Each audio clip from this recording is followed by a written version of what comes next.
Welcome to where we're trying to figure out how long it's been, our first meeting back together since the pandemic. That's not online, so thank you everyone for making the trip. I'd like to call the meeting to order and establish a quorum. Kathleen, can you help us with that? Thank you. Thank you. Dr. Carolyn McAloon. Here. Dr. Daniel Lee. Here. Dr. Sumar Patel. Here. Dr. Devin Glazier. Here. Darlene Trulio Elliott. Here. Samantha Yu Chang. Absent. Okay. We do have a quorum. Thank you. Fantastic. Thank you very much. Oh, I guess I welcomed everybody before I called us to order, I think. And then to our legal, thank you for Kia and our executive officer. Thank you for assisting me in running the meeting properly. On the regular, just a heads up, what I will forget to do is ask for public comment on the appropriate moment. So I will not consider it rude if you remind me if I miss one that I need to do that. I try to remember, but it seems like sometimes, thank you. So thanks you for watching out for me, make sure I don't forget to do that.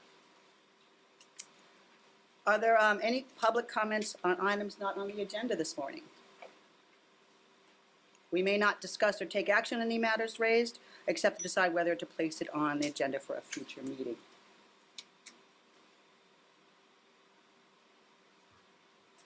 Hearing none, I'd like to bring forward the review and approval of the last board meeting minutes. Are there any public comments on our board meeting minutes from the last meeting?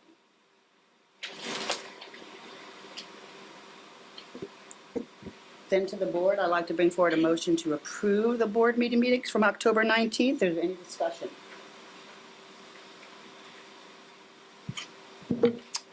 Hearing none, oh, I'm sorry. I was going to make a motion to approve the minutes. Second. Shall I take the Please. vote? Okay. Dr. McAloon. Approve. Dr. Lee.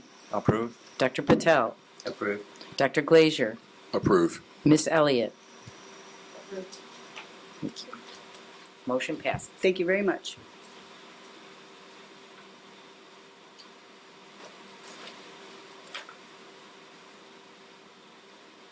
Mr. Nisamini, are you prepared to present our budget to the board? Yes. Thank you so much for being here and in person, and thank you for all your hard work and efforts in preparing this for us.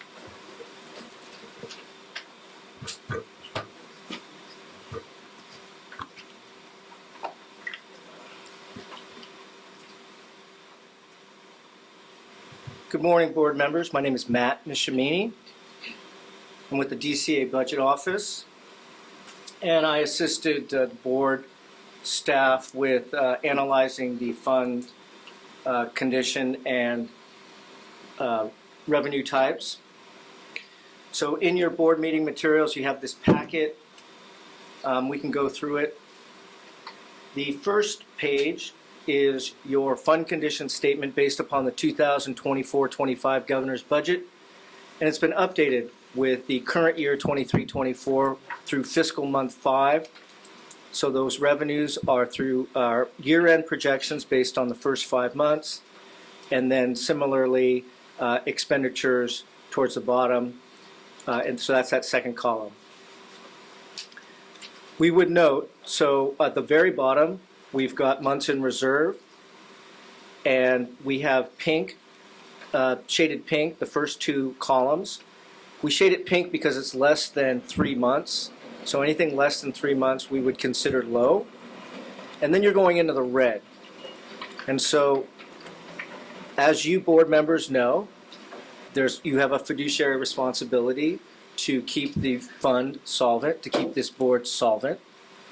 So, looking at this, you have really 3 options.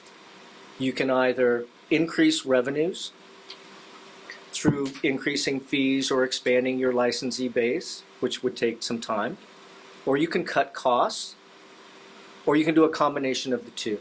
So you have 3 choices. Next slide. So if you recall, in 2019, the board had a fee-independent third-party fee study conducted. And that top chart shows some of the results and summarizes some of the results of that fee study. And what this is showing is that showing net expenditures, total expenditures less the reimbursements and net expenditures. And we have this slide here to compare to the middle chart, which is the governor's budget, which is rolled out January 10th of each year. And so that's what was budgeted during that year, plus other direct outlays, including statewide pro rata. And there was also a supplemental pension payment during that time. And so you see a difference, shaded pink, of approximately $200,000 in each of those line items, in each of those columns. And so what that represents is that the fee study, while comprehensive, and we do agree the methodology was sound and the results were sound, but we think the target was too low by about $200,000. The bottom chart are the actuals that the board spent during that same time, from 2019 through the current year. And this chart will actually show that the board saved during most of the years, and is continuing, projected to save this year of about $150,000. But during this time, the savings delta has shrunk, so the board is saving less. The bottom two charts show that the governor's budget has been increasing over time, and it typically increases at a rate of about 3% year over year. And then the total expenditures. And what's interesting here is that that blue line on the bottom right chart shows that it was relatively flat. And this is during the COVID period. And so there were forced expenditure cuts, and there could have been other operational cuts during that time that we didn't really analyze further, but we know perhaps enforcement-related caseload was down during that time. But we attribute it mostly to those forced cuts. And then we see it going up again. Okay, so next slide. Oh, and if there are any questions during this presentation, please feel free to interrupt me and ask. Yes? So for that total expenditure jump from the 21-22 year to 22-23 year, can you tell us verbally what contributed to that big, the expenditures that explain that jump?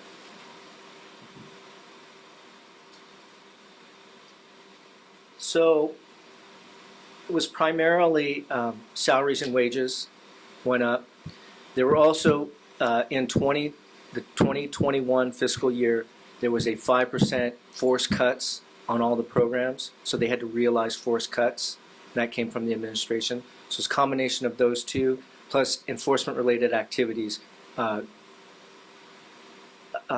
moderated back to its normal level. And we'll see that in the next slide, that during the COVID period, your enforcement-related costs went down. I have another question. Please. As far as salaries and wages, does the board have any flexibility or any power to change how much salaries and wages are for our board staff?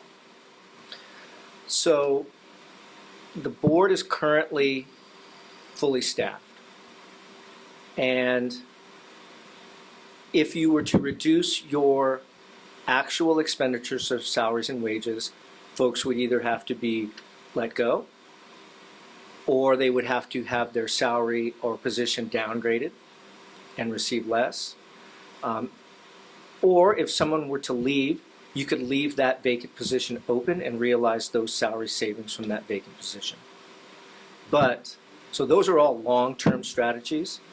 And I tell all the programs that every line item in your budget, you have oversight over.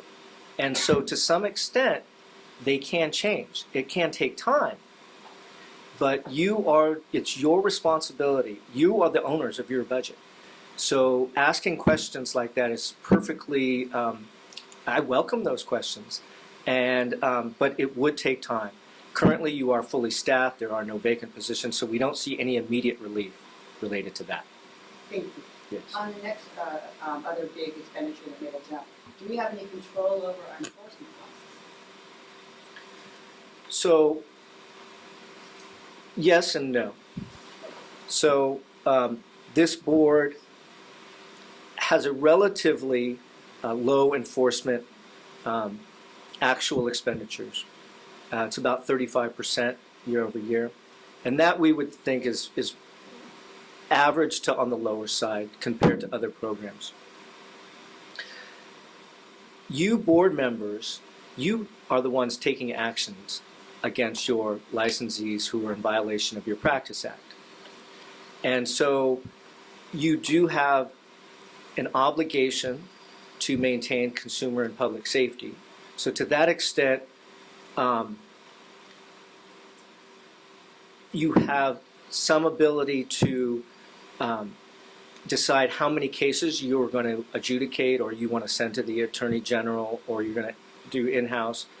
But at the end of the day, it's hard for you. If you have a complaint, you have to take some action on it. So in that case, you don't have any flexibility. Also, once it goes to the Attorney General and it goes to formal hearing, you don't have any control over those costs because that's an outside agency. So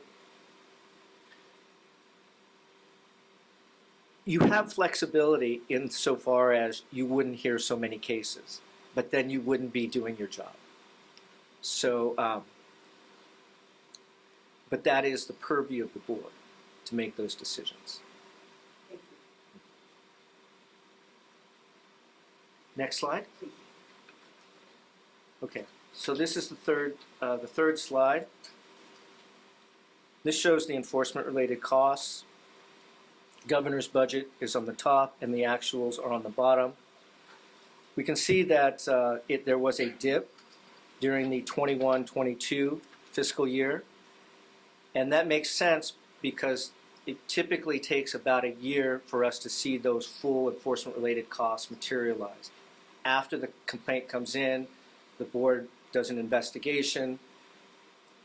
You board members consider the complaint.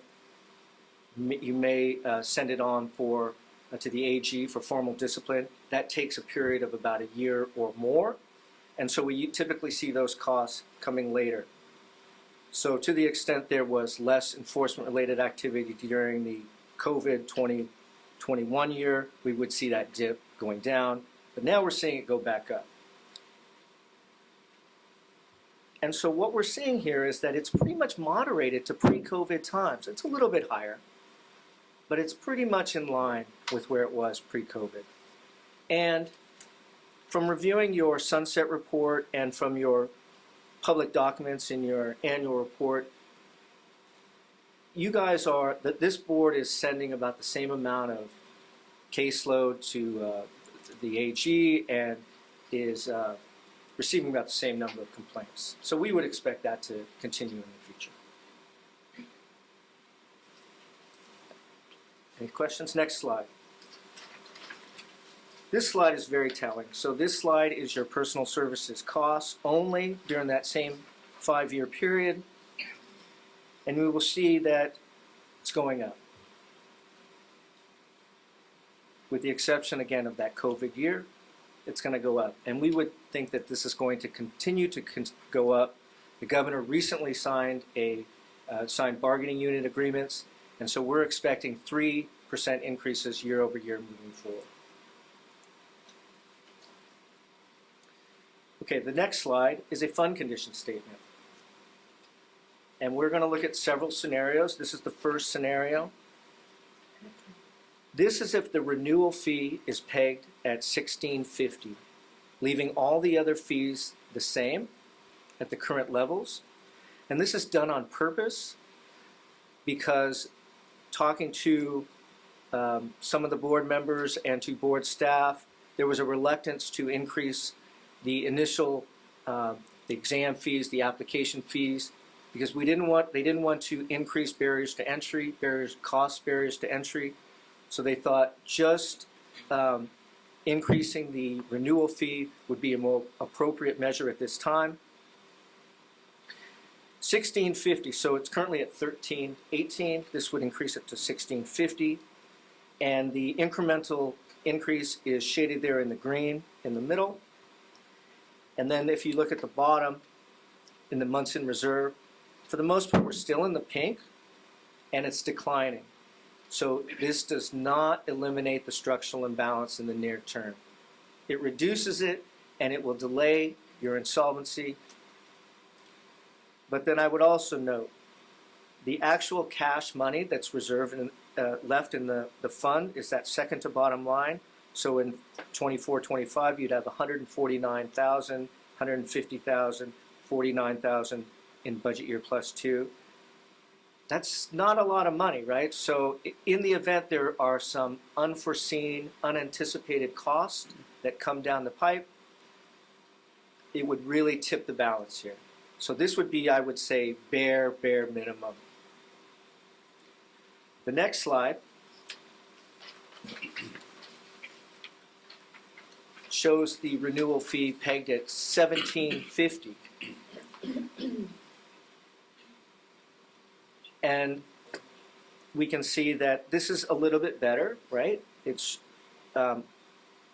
showing that you're still below 3 months in reserve, but at least you're able to maintain your operations on an ongoing basis.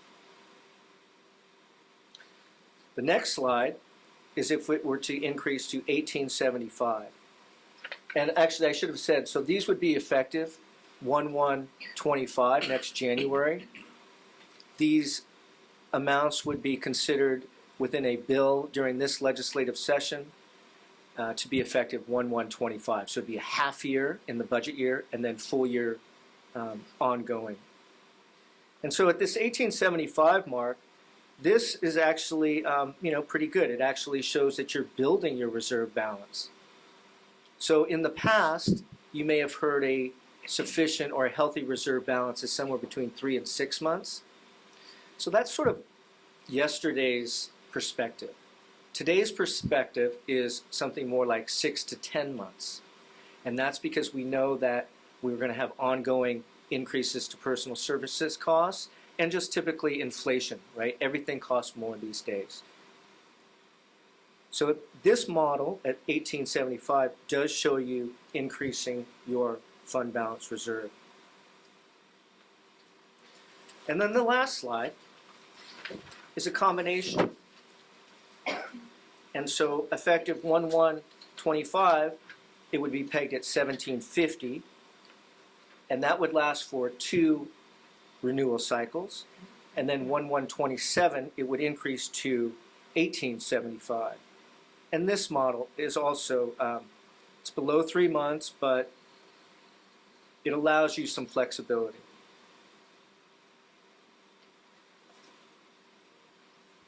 Do we have any questions? Yes, Doctor.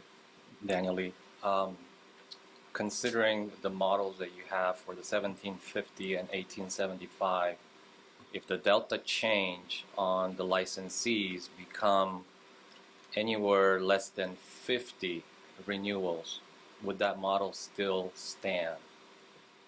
Meaning, if we have less than or around 50 licensees that don't renew in that particular time cycle, is this model going to sustain and stay solvent? So, excellent question. So, we'll say this. These models, as you go out in years, they become less reliable, right? So the current year projection is the most reliable. As we move out, it's less reliable. As your licensee population decreases, yes, it's going to negatively impact this. But when you have fewer licensees, you could ostensibly have fewer enforcement-related costs. There are other things that we would have to consider, and we did not consider that model pegged at 50. But I will say this. One of the other things that we noted with the 2019 fee study was that since that time, there has been a reduction, a decrease in the active licensees.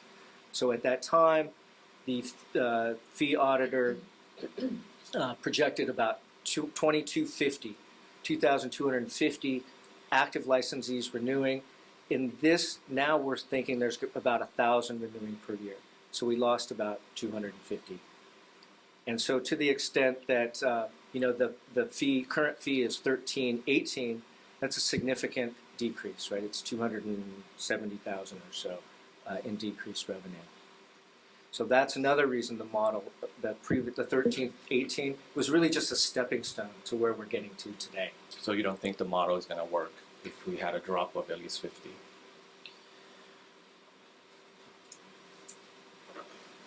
And to peg an additional question to that, the commentary would be, if we calculate the inflation rate, because we are looking into 2027, 2028, if you have a marginal of 2-3% of inflation rate plus the government raise of 3% annually, plus the AG cost that will be exponentially going up, if we extrapolate all that through the next 5 years, can we sustain this model? I'm not sure. Even if we were to have 50 or 20 licensees that don't renew, it just feels like it's going to be substantially huge amount to surmount and will still be in red in less than 2 years. But that's just based on my calculations. Yeah. So let me say this, that one option this board has is to create a floor and a ceiling, a range model. So you could say the floor would be $1,650 or $1,750, and we would and up to $1,875 or $2,000. You could have a range.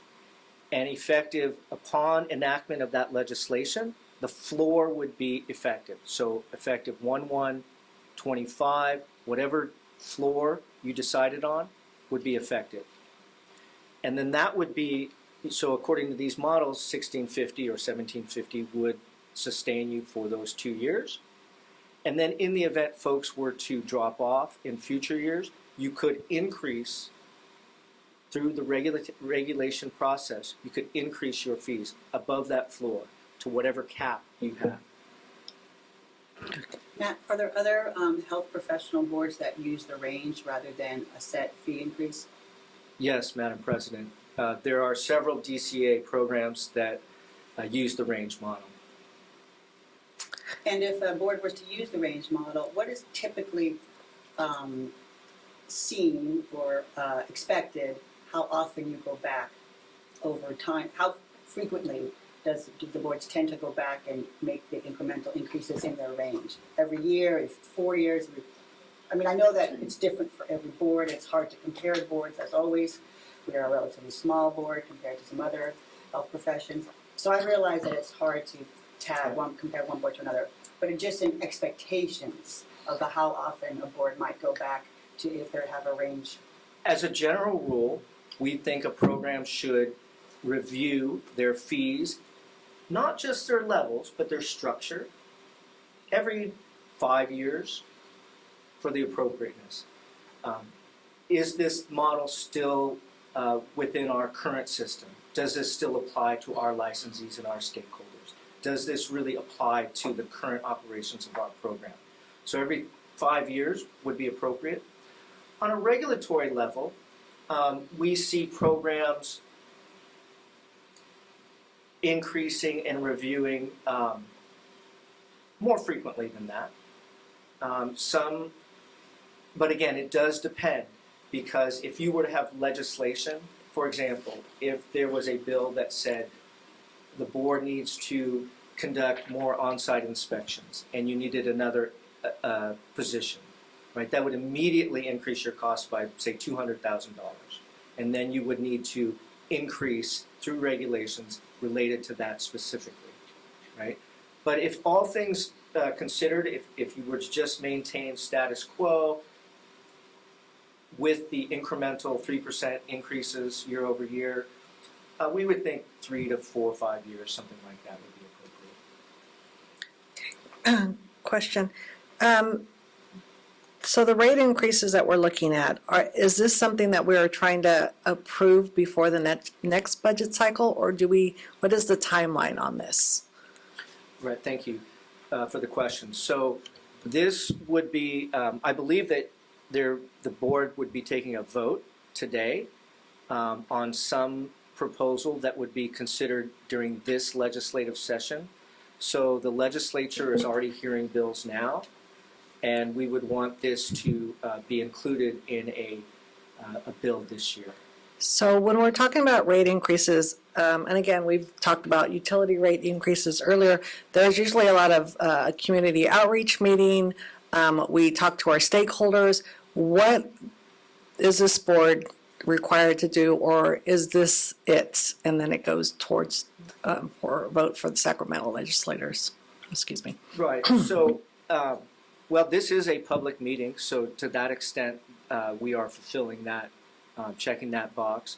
But working with the president, vice president, and the board staff, we also did have some outreach with professional associations and discuss this with them. Did we receive any public comments? Anybody send any emails regarding the rate increases? So that would happen, that would either happen today in this forum, or it would happen during the legislative process. So that also is an open process where folks would have an opportunity to go down to the legislature and to voice their opinion. And then, again, just looking at budget, we talk about our investigations. Is there a way, have staff looked at maybe looking at what we can do in-house? Is there a way to safely do that, to still keep the public safe, but maybe take some of those very, very low complaints and do them in-house, rather than sending them to, again, the investigator? Yeah, there's a whole process of when a complaint comes in, right? It depends on the whole circumstances of the complaint. There's a lot of, when Bethany goes over her report, you'll find everything there about complaints that are closed. So, me too. Matt, I have another question. Yes. Based on your projections on scenario number 2 on the 1750 on year 24-25, the reserves are, and I realize we don't know the future, so estimated at 199. So that will be in the upcoming year. If we were to have another raise in any event, for example, staff changes, increases in AG costs, a bump in the licensing and enforcement activities, and perhaps any other unexpected expenditure that year. Considering the history in the last 10 years, you knowing the numbers, is that reserve going to be enough for that year if that were to happen that year? So the board would be limited to some extent with maintaining those costs, keeping those costs within its current appropriation. So in that column specifically, in the budget year, the proposed budget is $1,600,062. And so you can't spend more than that, with one exception. So in the event your AG costs do spike, you can seek a current year augmentation to increase that your line item there, and that would come out of that 199. So the 199 would be the hard cap, right? Because we can't let you go insolvent. But to some extent, you do. So all the other things, so inflationary salaries and wages are already built into that amount. So it would just be that AG, OAH cost that you can't control. But you could seek an augmentation during that year. So I'm looking for a number. We have a 199 in reserve for the 24-25 year, and our current budget, we estimate our AG cost to be anywhere from 30 to 33%. MBC is costing about 50% or more. What if our AG costs go up to 50% on that year, is 199 sufficient?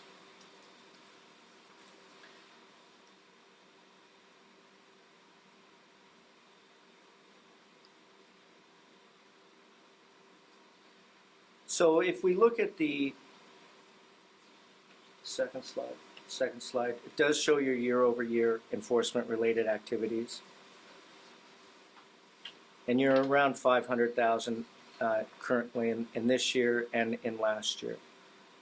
So a 199 would be a significant increase. 700.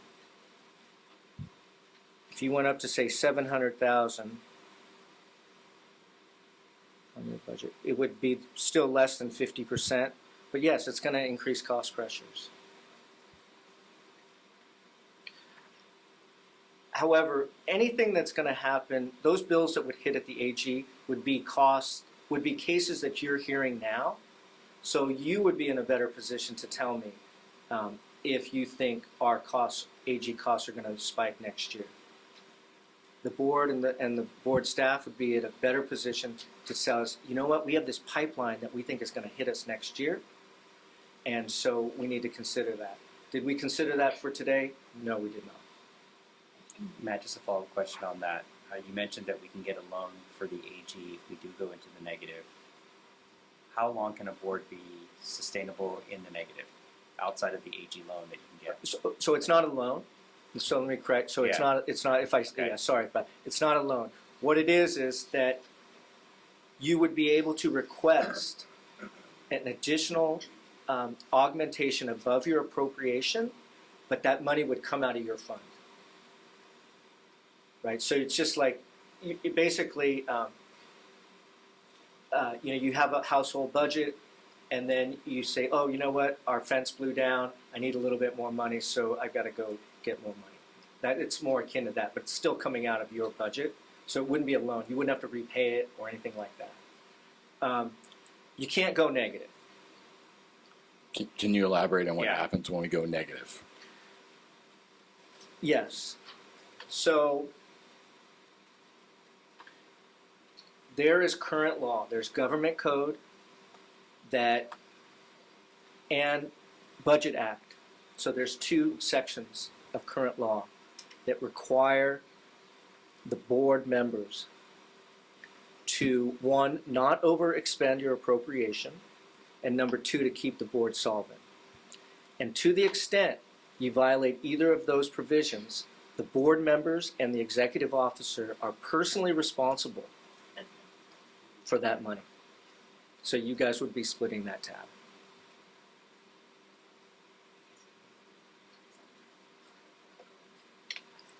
That answers that question. That's what However, I didn't hear that in board orientation either. so they should have Heard a made pin drop. that abundantly clear at the board member orientation. I don't even know, skip that slide. But in all practice, we would never let that happen. In all practice, we would never let that happen. And so, what does that mean? That does mean that you could have to curtail some of your enforcement-related activities. You could say, oh, we were going to send 10 cases to the Attorney General this year, but you know what? We're actually only going to send 5, and we're going to push those other 5 to next year.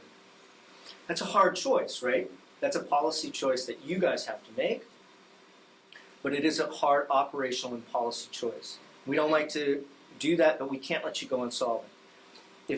If the board had some vacancies and we still knew you were going to go insolvent or blow your budget, we would say you can't fill those. We would deny those requests to fill those positions. Worst case scenario, we would have to close the doors. Worst case scenario. We've never had to do that at a DCA program, but I have been a party of programs that were shut down mid-year when I was at the Department of Finance. We had to go and shut programs down because they were blowing their budgets. So. My wife will be happy to hear you won't let us go insolvent. But that being said, you made the comment about really 6 to 10 months is the current proper reserve. that we need going forward? Is that based solely on inflation costs that you're seeing come down the line? Inflation is certainly one component of it, but it's also those unanticipated costs. So for example, so this program is a very small program, right, compared to some of our other boards. We have 5 staff here on a $1.6 million, $1.7 million budget. If there's legislation that comes down the pipe that, for like that example I gave you, where you have to do more enforcement-related activities, or maybe there's another license type, or what have you, where it creates additional mandates, where you have to hire additional staff, then that tips you, right? That tips you immediately. It's 250, 200,000, and that would tip you over. So those are the things we worry about. Also, I would note, structural imbalances mean the revenue is either flat or it's declining and costs are going up. So that means this thing accelerates over time. So in the current year, again, that's our most accurate, but at 5 years out, that delta has widened. So that's what we're concerned about. So that's why we've rethought it, and there's nothing formal. There's no, you can't go to the state administrative manual and say 3 to 6 months is a prudent reserve. You can't, but we think that based on our experience, 3 to 6 months is no longer, it would no longer be comfortable in my household budget, and so 6 to 10 months is much more comfortable, I think. Do you know, in the history of this board, have we ever had a large unexpected cost hit this board? I think it was before my time, but Bethany, do you want to step up? It was before my time too, but I am aware. Yeah. We had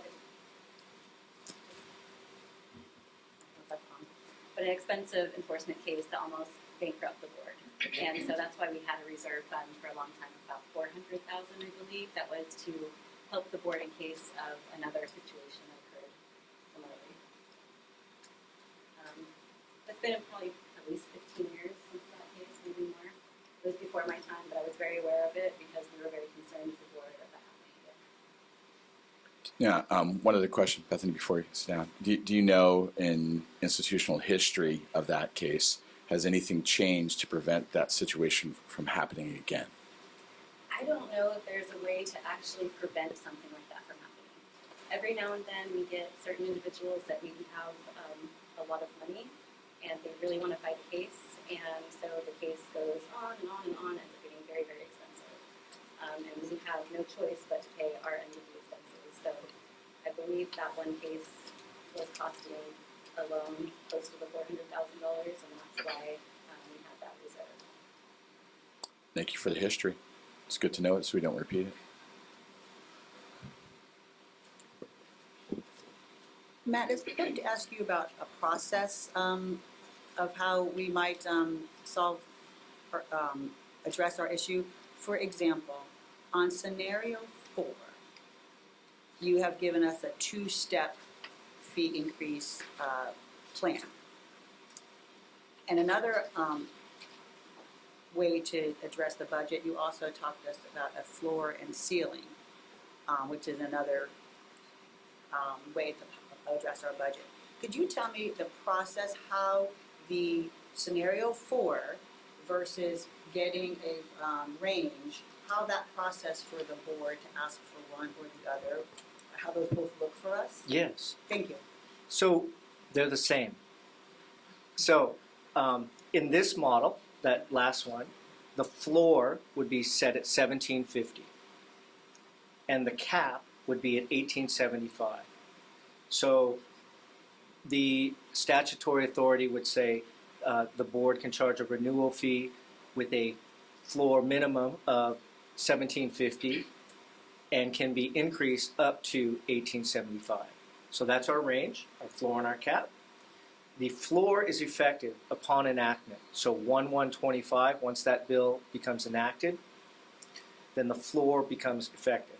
So that $1,750 would be effective 1/1/25, bring in $216,000 for half a year, and then it would bring in a full year of 447 in 25-26, and then similarly 216 half year, and then it increases 1/1/27. It would increase to 1875, and we would do that through the regulation process.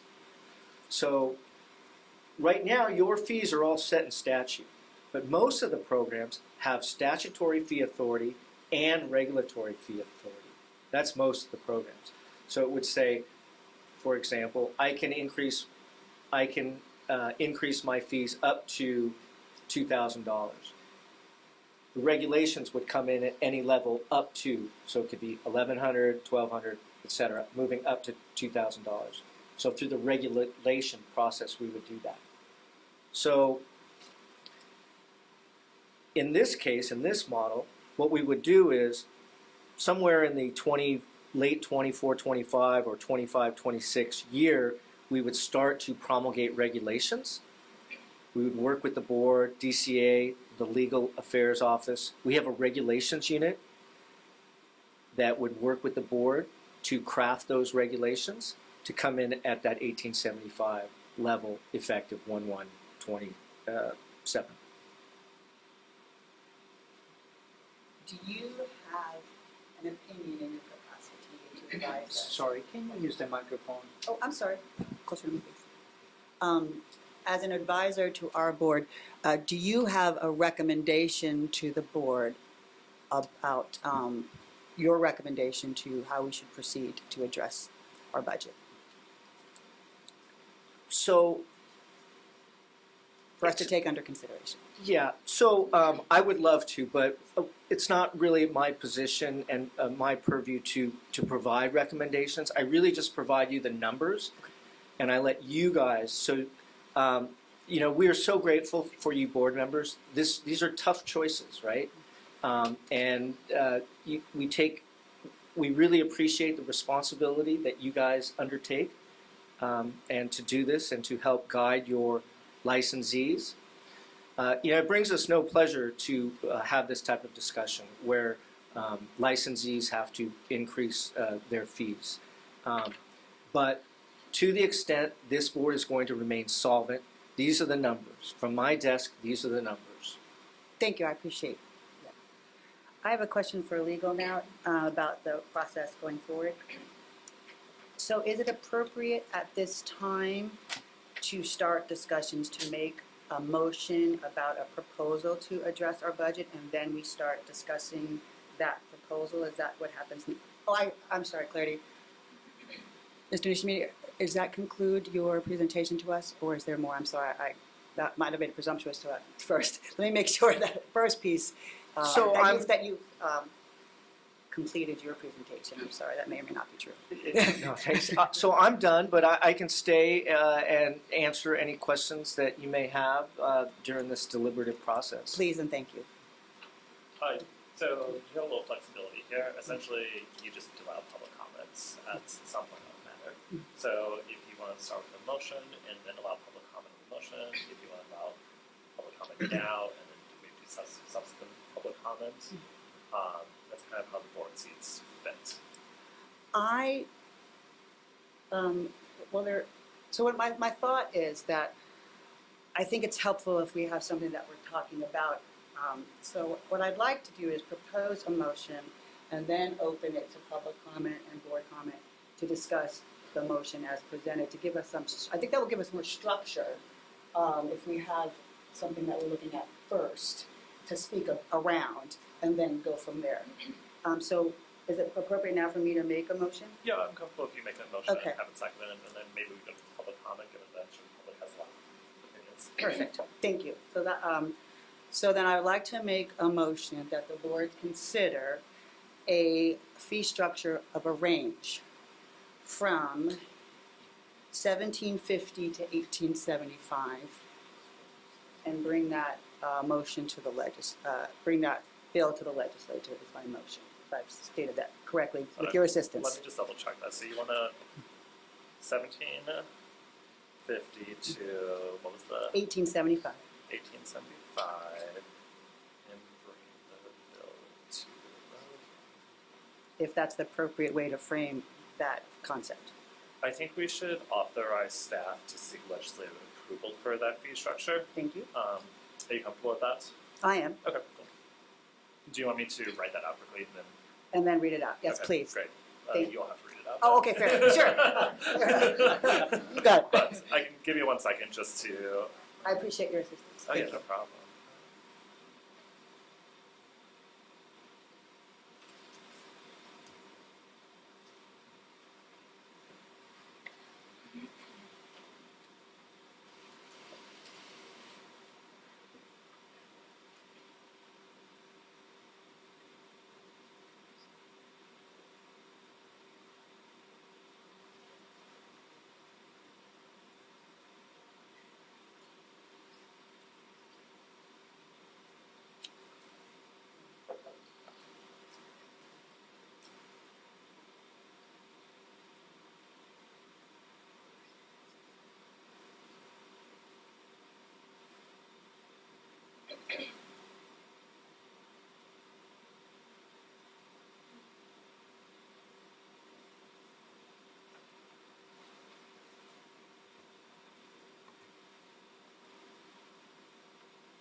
Let me read this back to everyone, see if everyone's okay with that. So the motion would be, I authorize staff to seek legislative approval of a fee range of $7,015 to $1,875, including any additional necessary actions to achieve that goal. Thank you. I think that summarizes well the motion I'd like to put before us. Do you want me to read it?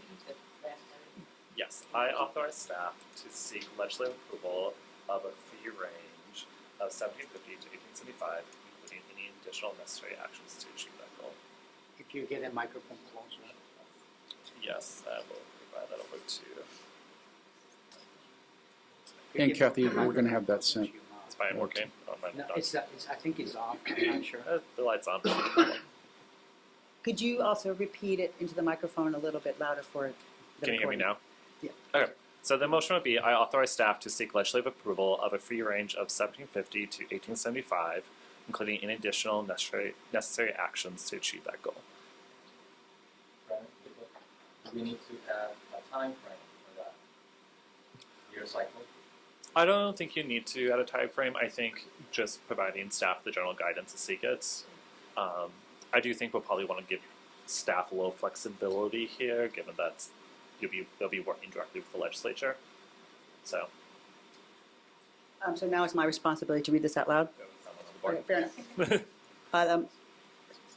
I'd like to make a motion that the board, we authorize staff to seek legislative approval of a fee range of $1,750 to $1,875, including any additional necessary actions to achieve that goal.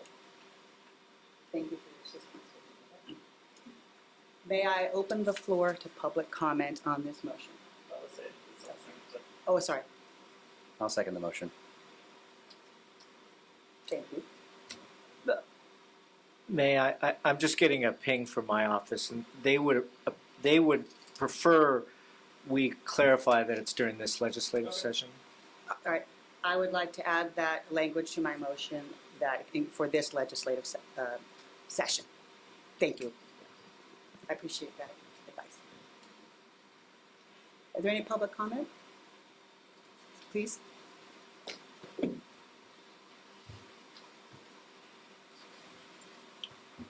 You're welcome to take that. sir. Okay.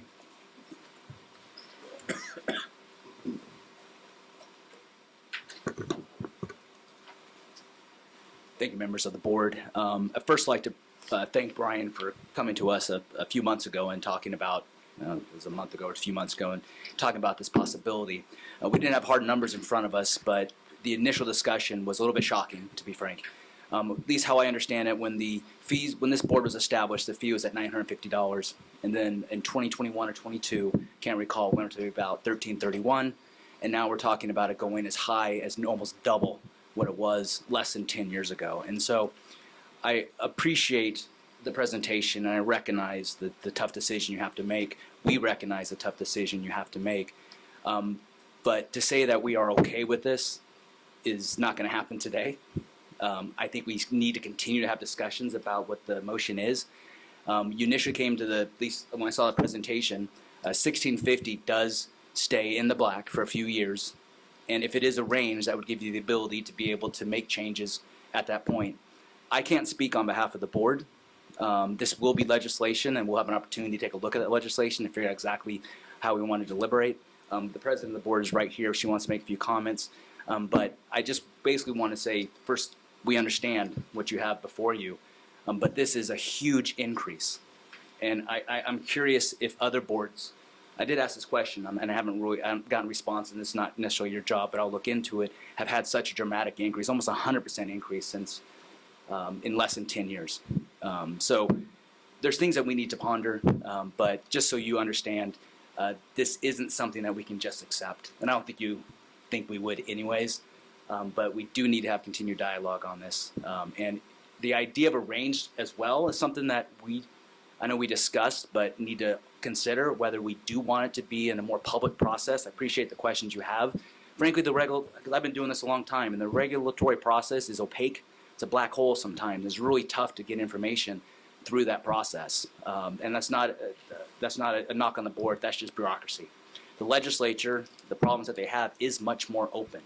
And so maybe we do want you to come back and have to ask for another increase versus having to go through a regulatory process where you just, we're going in the red, so let's do an increase, and we'll get a public comment period and all this other stuff that comes with it, but yet it's not as public as it is the legislative process. Again, these are all things we need to deliberate at this time, and so whatever you decide today, I can assure you we'll continue to have discussions with your executive director, who again has been very open. We talk on a weekly basis, so he knows our concerns already, pretty clear, but yet he has done a good job representing you.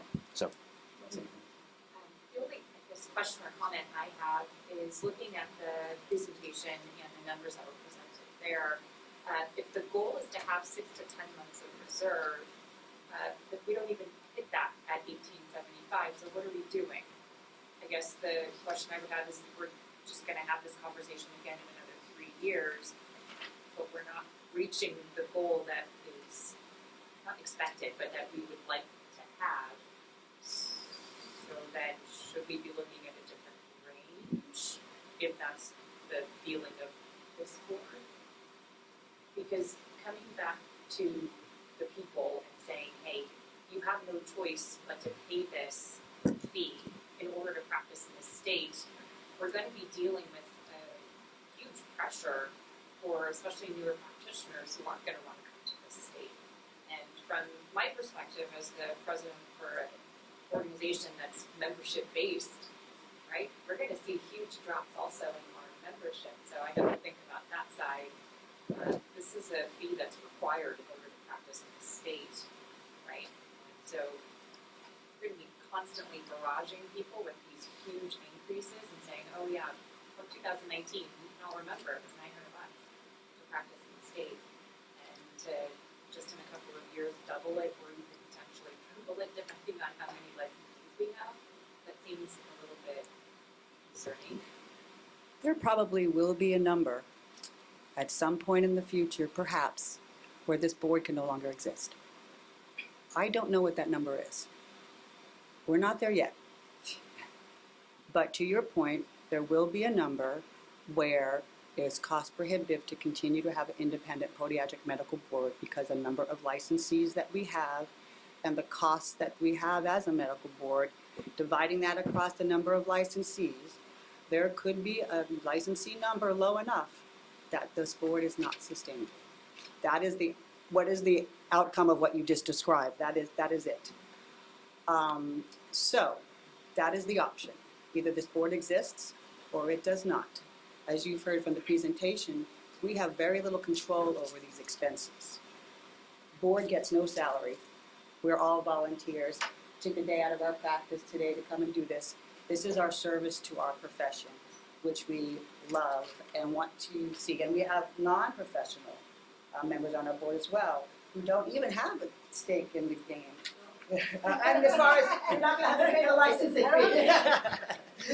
I said it wrong. I mentioned that particular Well, piece. but again, for a consumer, it is important that we have doctors that provide the service. And my concern is our drop in numbers we have seen drops where students are going to school and then they're leaving for other states. We thought telehealth was going to change a lot of that, but again, we're still in the same boat. And my concern is we have not had a bigger conversation. I think, thank you for the presentation, but just getting the material within the week that we've had to absorb it and doing an hour presentation is not giving justice to, again, the stakeholders who are going to be affected by this. And so that is my concern going forward. But my concern is if we don't do something of appropriate amount now, there will be no board to speak of. So we have those conflicting issues. We can't exist if we don't have a funded board. The other option is there's not an independent podiatric medical board. My personal feeling is that tip has not happened yet. The numbers of licensees has not yet dropped to where we cannot raise fees enough to continue to exist. That question may come up 5 years from now, 10 years from now, 20, I don't know when that conversation comes, but that conversation may come. In the meantime, the duty of this board is to protect and serve the citizens of California in regard to licensing podiatric physicians. We will not exist if we don't have a budget that meets our expenses. And my opinion is that's our duty today, to deal with that problem. Given the greater issue will someday be I expect someday will be a conversation of how long, what's the number? Is it $3,000? What's the number where this board, it's such a barrier to practice that number hits a certain number, that may happen someday. But I don't think that we're prepared to figure that piece out today. But I see it might not be us, but somebody may have to make that decision whether this board still exists independently when that number is closer, is valid. But I don't think we need to predict that far into the future to still make sure that we exist for now. And Madam President, if I might appreciate the comments. I guess the question that we have, or the concern we have, is really the only option that we've seen. I know the question was asked, and I know the presenter mentioned that there would be about 3 possible options, but really the only one that was brought to you was a substantial fee increase. And so I think the questions that we're going to have to ask continue to ask of the board and of the legislature has everything been considered? And seeing that the AG increases have gone up, I remember when they've gone up, and inflation, salary increases, all these things that are presumably out of your hands, I think it would be helpful to really see exactly what else is out there. And if it's something that cannot be dealt with, and really the only answer is a fee increase, that's something we'd contemplate. But right now, we've been basically told there will be a fee increase, which, not to sound crass, is it's a simpler, cleaner solution to keep things status quo. And that's a hard thing to stomach. Well, I suppose our answer is not that there will be a fee increase, is that we will submit legislation to request That's right. a fee increase. I think an appropriate way to frame what we're working on today. That's right, and I appreciate the clarification, and that's my point, is we will be having this dialogue continue through the legislative process, but I think it's fair to say that CPMA has concerns with this proposal and the motion on the table. Ryan, one other question. Did I hear that correctly, that the association would maybe consider supporting something that was maybe a lower bottom ceiling and a higher top ceiling, depending on what happens over time? I think what we can do is we'll go back and have a discussion with the board and ask that question. Can I ask a question to Matt to kind of address this with the 3 different options? It sounded like the first option, which was salary growth that we expect in the next few years, there's very little that we can do there to adjust that. And if so, that percentage is so small, it wouldn't make a significant difference in the solvency of the board. So Besides somebody leaving, I would say, not Right. filling position. The vacancies is Yes. where you would see the. Right. So without a vacancy, you really can't do much on salary expenditures for the future. So, I'll say this, that the board's expenditures and projections are public information, and that the board has them on the website and the year end. So that is really open for anyone to see, line item by line item, how you are spending your money, how the board is spending their money. And we've looked at it, and we don't see a lot of savings coming in the future. We don't see how the board can save money to remain solvent moving into the future. Thank you. Is there any additional public comment on the motion on the floor? Dr. Koshimini, Mr. Spencer, thank you very much for traveling in person today to represent your members. I'd like now to request board discussion of the motion that we have currently on the table for our own discussion. I mean, for the public, the board public to discuss. Matt, quick question for you. On scenario number 3, this appears to be the only scenario where we have a minimum of 4 months of reserves and the fee increased to $1,875. No other model has shown at the least 4 months of reserve. Is that correct? Yes, sir. So, is it safe to say that unless everything goes to our liking without any additional expenditures that we may not be able to foresee in the next 5 years, that our minimum should be $1,875 rather than $1,750 to be safe? Because historically, it looks like we did get hit by $400K before, and we don't know what the exodus of our licensees may be or retirees may be. All those numbers are variables that we have no control over. And based on inflation data, AG data, and it's hitting us at least at 1/3. That might go up to 40% based on historical data. Are we safe to have at least 4 months with $1,750, which the projection doesn't show yet? Right. So it's not really my purview to opine on what is safe and what isn't safe. That really is the purview of the board. Everyone has a different level of risk averseness and what they feel is a prudent reserve balance.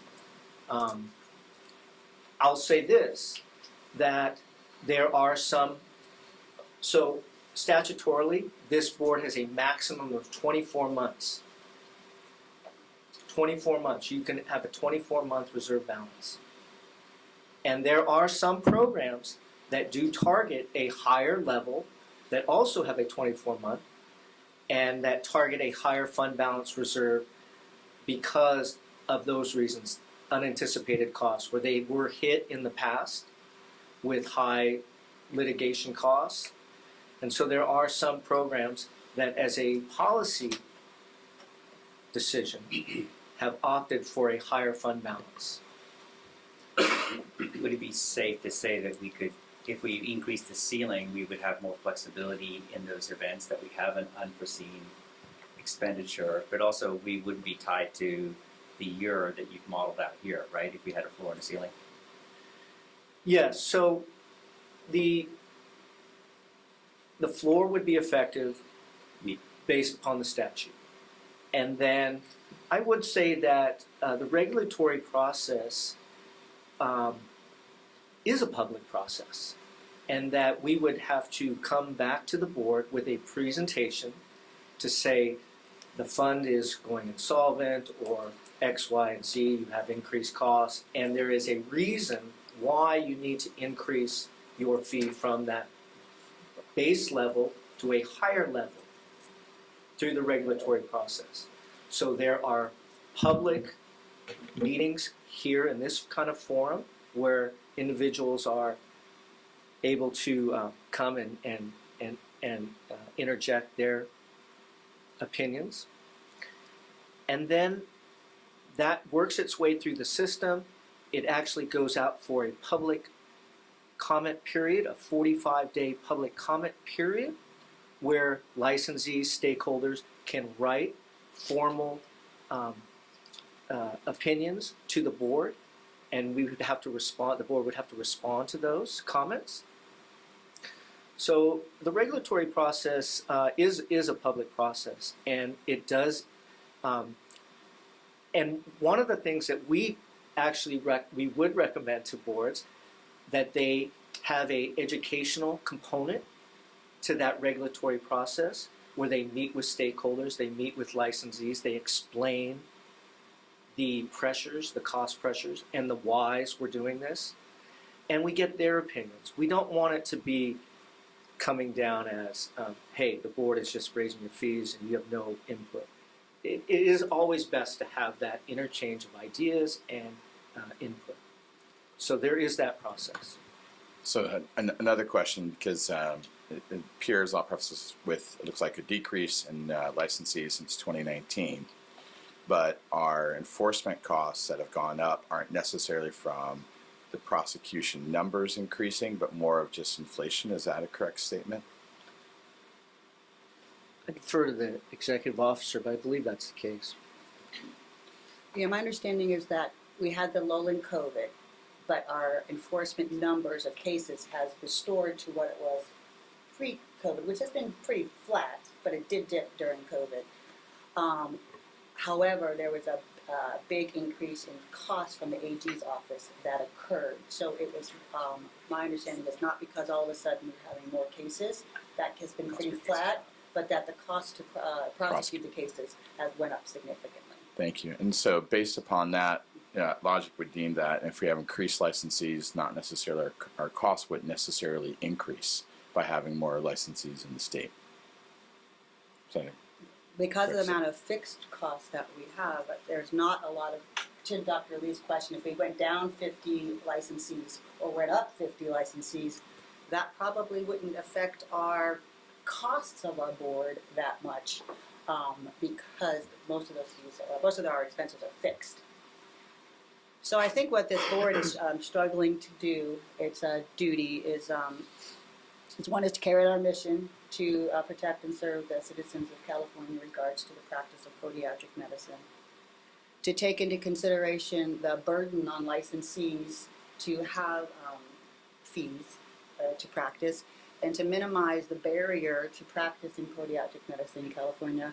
I think all of those competing interests does weigh heavy on this board, and we're struggling and working hard to take all of that into consideration to both continue the existence of an independent podiatric medical board and to minimize barriers to practicing medicine.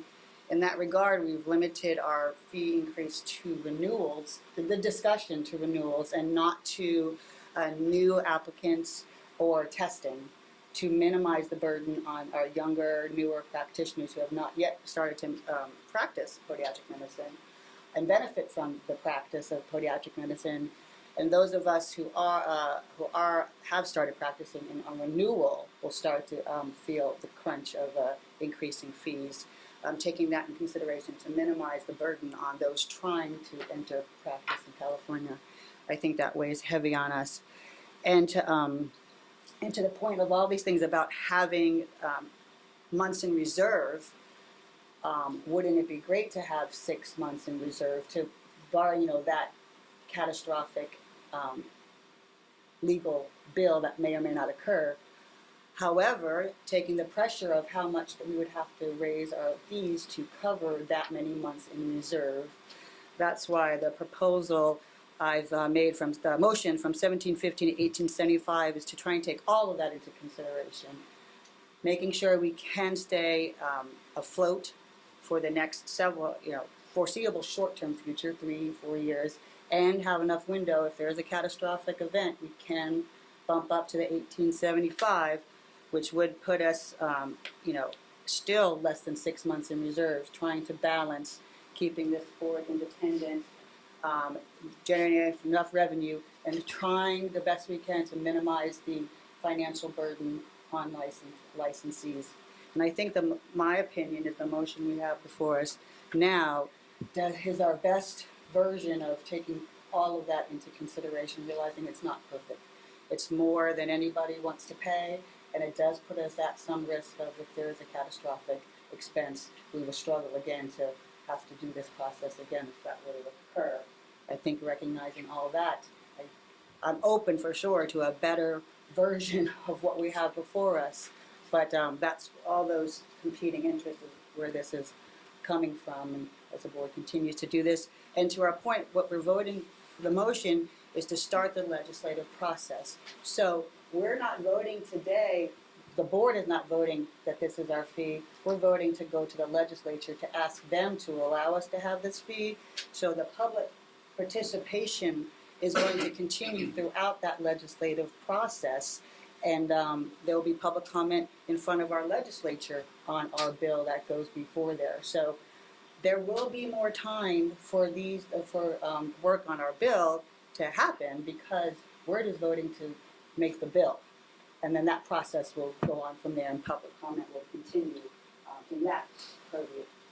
May I add a comment to that, to your motion? I think my question is that we anticipate that in 26, 27, sorry if I'm not remembering, that 1750 is not going to be sufficient. Should we make the motion that raise is part of the legislation and then create a ceiling on top of that? Because at 1750, where this still will not be solvent, we will have to make a regulatory change. So if we anticipate that regulatory change, do we just add the legislation so that that is guaranteed into that legislation, and then have a cap on that? Yeah. I've seen that type of language before.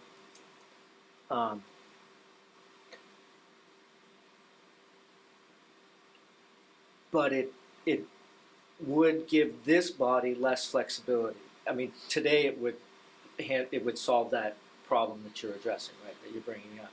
But in the event something doesn't happen, right, and the costs don't materialize, or maybe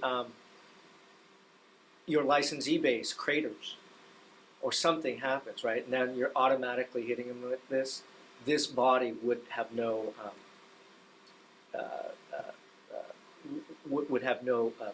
input on that, except for today. But I have seen that happen. Thank you. I appreciate that. Yeah, right, so there's pros and cons. Whoever's sitting here when that time comes, it might be you guys, it might not be. We want to make sure that we don't tie the hands of our future board too much. We address the concerns that we have, but we don't make a bigger problem for people who you're sitting here then. I think it's something we should consider, right? There's risks on both sides, trying to find that middle ground that we do the best we can, and understanding what the risks are. Matt, for planning purposes, when would you know that we may go into the red if we establish 1750 to 1875 at this point through legislator bills and actions? Right. So the budget office works with the program to provide them with monthly expenditure and revenue projections. So that would be on an ongoing basis. Correct. When will we know, depending on the upcoming year? Is it 6 months heads up, 12 months heads up, 18 months heads up? Right. So typically a regulatory fee package takes 12 months. From the time the board members vote on it to the time it actually becomes effective, we're on a 12-month cycle now. So my concern is that takes too long. Right. That's my concern. Now, we obviously have other mechanisms that we could do by not pursuing certain cases to reduce that risk. Okay, so excellent time. Okay, so this is what then an option for you would be to consider. would be to have that floor go into effect 1/1/25 and then start a regulatory package sometime, later this fall or after, in a year from now, to get that working through the system. And then you don't have to promulgate it, right? We can just have it sitting on the sidelines, ready to go. The process, so because most of the DCA programs have their fees set in statute and in regulation, we are very familiar with doing these regulatory packages. And to some extent, the programs are similar, right? Your licensing and your enforcement-related activities are the same. And so your cost pressures are the same. We're all special funded through our licensees. And so all those regulatory packages are very similar. And we do quite a few of those at the DCA.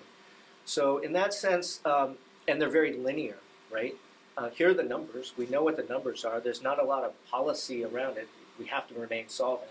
So in that sense, it's also a linear package. So we see about a 12-month timeline for those.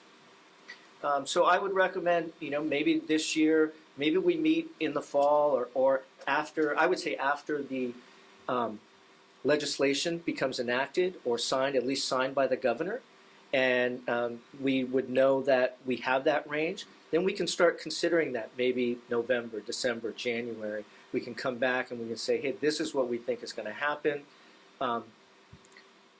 and then have that package sitting on the sidelines. All right, maybe question to Matt and legal.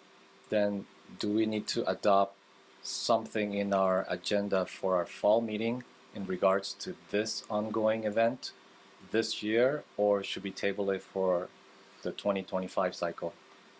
So you can just go ahead and add it to the agenda item in the fall, so staff can work on that.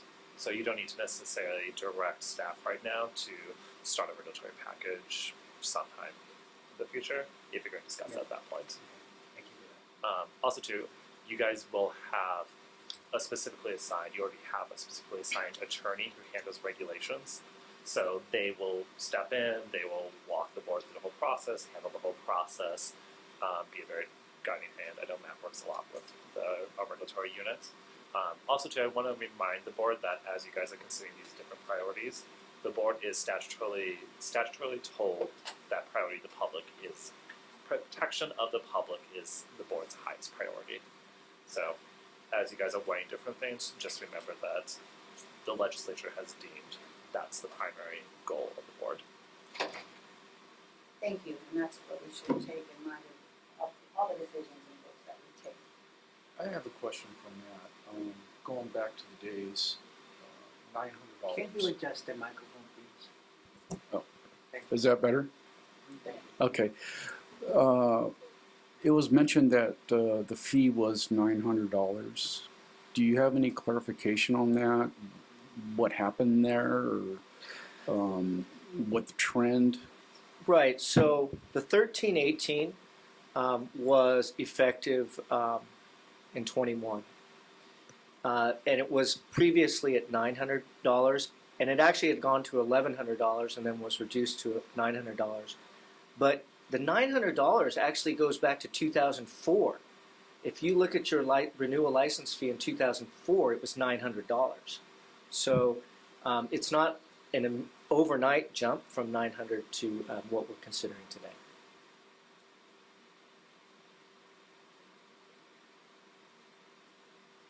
Is there any further board discussion on amending the motion or changing the motion as it sits right now? Just more clarification, and sorry if I missed this. So when we're talking about these rate increases, they would hit effective January 1st of next year, or immediately as soon as the legislator adopts? Yes, so what would happen between now and then is we would find an author to carry this legislation during this 24-25 legislative session. That bill would work through the committees this spring and through the summertime. And assuming it gets through the committees and through both houses. It would be put to the governor's desk, and assuming the governor has through October, mid-October to sign bills, and then it would become effective upon enactment, which is January 1st of 25. And then, so. Also to add to that, so January 1st, 2025, it would be the 1750, assuming that's what the statute says. And so the statute would be the board can charge a renewal fee of $1750. Oh, that's at like a minimum of $1750. That goes to like a maximum of $1875. So once it's enacted, the $1750 would go into effect, and given the range, then the board would be able to then come back and start the regulatory process to increase it within that range. Matt, logistically, if we do January 1st, 2025 for 1750, is it logical to think that it could be 1875 for year 26 then? Or do we have to wait another term? How does that work? So that would be something that the board would have to consider, right? So you would have to consider, I would think you would want to wait until we see how the impacts to some extent of the new fee is impacting your licensees. But we could have that sort of model cookie cutter regulation packet formulated, and then based upon however the numbers come in, we could peg it at whatever, 1800, 1825, up to 1875. We could have that ready to go, just as the package itself, and then determine what appropriate fee level it needs to be increased to. Okay, then question for EO and our legal. Does that mean we should have this as an agenda item for 2025 spring? Yes. And actually, let me just make one more clarification. So you're on a biennial renewal cycle, right? So it sort of makes sense to have all of your active licensees pay that fee and not have to do, a mid-jump. So we would want to think there would be a 2-year, 24-month cycle. Right, because half of our licensees renew year 1 and the other half renew year 2 to at that new rate of $17.50 if that were to pass. Right. Because we could run a 2-year renewal cycle. So it would be 2 years before we would see the impact on all our licensees at that new rate.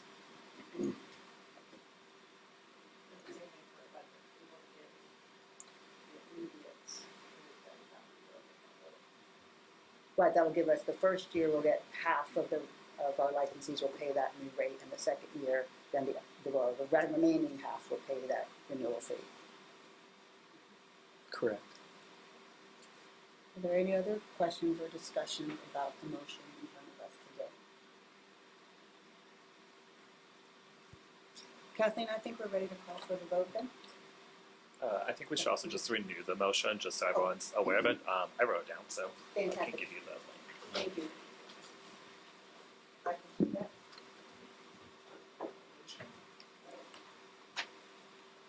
The motion before us is that we authorize staff to seek legislative approval during the current legislative session of a fee range of $17.50 to $18.75, including any additional necessary actions to achieve that goal. Okay, I'll take the vote now. Dr. McAloon? Approve. Dr. Lee? Approve. Dr. Patel? Approve. Dr. Glazier? Approve. Ms. Trulio Elliott? Approved. Motion passes. Thank you. Thank you very much. I think it's time for a 10-minute break. It is 11:25. We will reconvene at 11:35. Thank you, board, for your hard diligent work on it. Thank you very much for letting me present.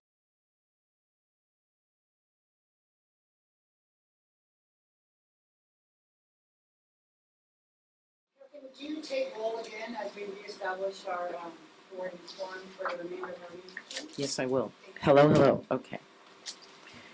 I'm going to take attendance again. Dr. McAloon. Here. Dr. Lee. Here. Dr. Patel. Here. Dr. Glazer. Here. Ms. Trulio Elliott. Here. Ms. Samantha Yu Chang. Here. Thank you. We have a quorum. Fantastic, thank you very much. Continuing on with our agenda for today, we are now at item number 6, receiving and possible actions on the executive officer's report.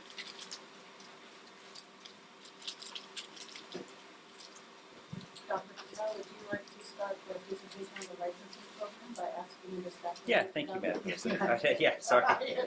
I'd like to invite Andrea, our license coordinator, to present our licensing program update. Fantastic, thank you, well done. Thank you. Thank you. So the following information is for the first and second quarters of fiscal year 23-24 between July 1st and December 31st. There were 38 newly licensed DPMs, and there's currently 23 pending applications with no candidates that recently completed their packages. So far, PMBC has 16 of the applicants coming from out of state, 15 are third-year residents from California, and 7 are third-year residents from an out-of-state program. Moving on to renewals, there were 587 renewals mailed with 556 licenses renewed by the second quarter. Next, we have the residents. The resident academic year started on July 1st, 2023 and will end June 30th, 2024. PMBC currently has 41 first-year residents, 44 second-year residents, and 44 third-year residents, bringing the resident license total count to 129. Next, we have a Part 3 exam update. The last Part 3 exam was administered on December 1st with 28 candidates requesting their score be sent to California. 26 passed for a 93% pass rate, and the next exam will be held on May 9th with a registration deadline of April 19th.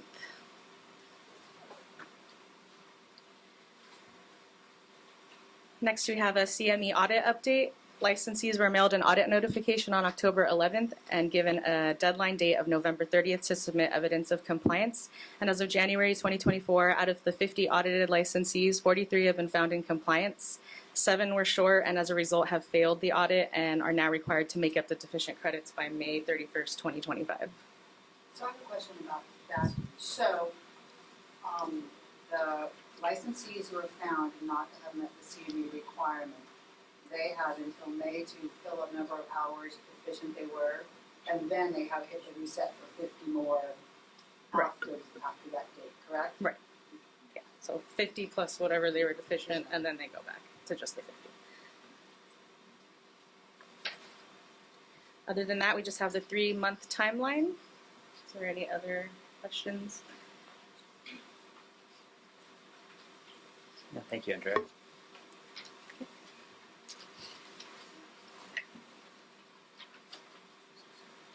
Thank you very much. Mr. View, would you like to do the enforcement report?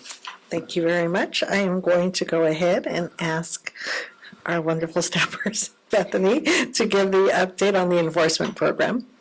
Thank you. Go for the afternoon yet, but good morning or afternoon, whatever time it is. I'm going to cover the first 2 quarters of the last fiscal year. Closer Is this- and adjust the microphone and whatever, you can move it, adjust it, whatever you need to, but we need Okay. you a little bit more loud. Okay, is this Thank on? You hear it now? Okay. We're going to start with the statistics that cover July 1st, 2023 through December 31st, 2023. And we're going to start with the complaint data. So first and second quarter complaint data over the prior year's first and second quarter is provided. We received a total of 47 complaints for quarter 1. This was a 52% increase over the prior year's first quarter. And the average days to close or assign a case was 5 days within the DCA target. A total of 25 complaints were received during quarter 2, an 11% decrease over the prior year. The average days to close or assign a case was 21 days due to 2 late case initiations in December. That covers the complaint data. If anybody has any questions at any point, please feel free to interrupt and ask. Moving on to the investigation data for first and second quarter. In quarter 1, 47 desk investigations were assigned. and 55 desk investigations were completed. The processing time averaged 91 days, a 69% increase over the average of 54 days the previous first quarter. Quarter 2, we had 29 desk investigations assigned and 42 desk investigations completed. Time to process averaged 80 days, a 60% increase. Please note that between March and June of 2023, we did not have an assigned consumer complaint analyst at the medical board who assists us, and so this delayed a lot of our complaint processing during that time, which accounts for the increase in processing time for the desk investigations. We do have Julie doing a very great job catching us up, and I'm sure we'll see these numbers go down in the next quarters. We had 7 field investigations assigned during the first quarter and 2 completions. They averaged 588 days to complete. That was a 91% increase over the prior first quarter. And 3 field investigations assigned during the second quarter and 4 cases completed. These averaged 278 days to complete, a 35% decrease over the prior second quarter.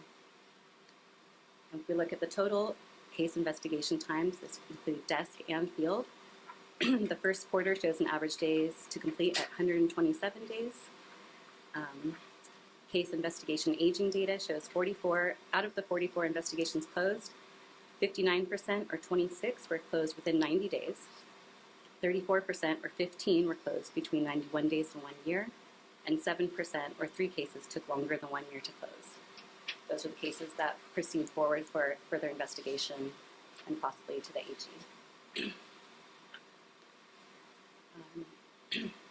So, to our questions about our budget previously, about the case coming up that might be a bigger expense, this is where we're going to pick that up the first time when we see these reports about what's coming through to learn if there's something that looks. We can see there's an exceptionally heavy, caseload going towards investigation or the AG, or if something looks especially, egregious, that might be more costly. We would see that. From the news reports in the early stages, and so right now we don't see anything, the outlier right now of our usual caseload based on what. Right. Currently, we're looking pretty standard.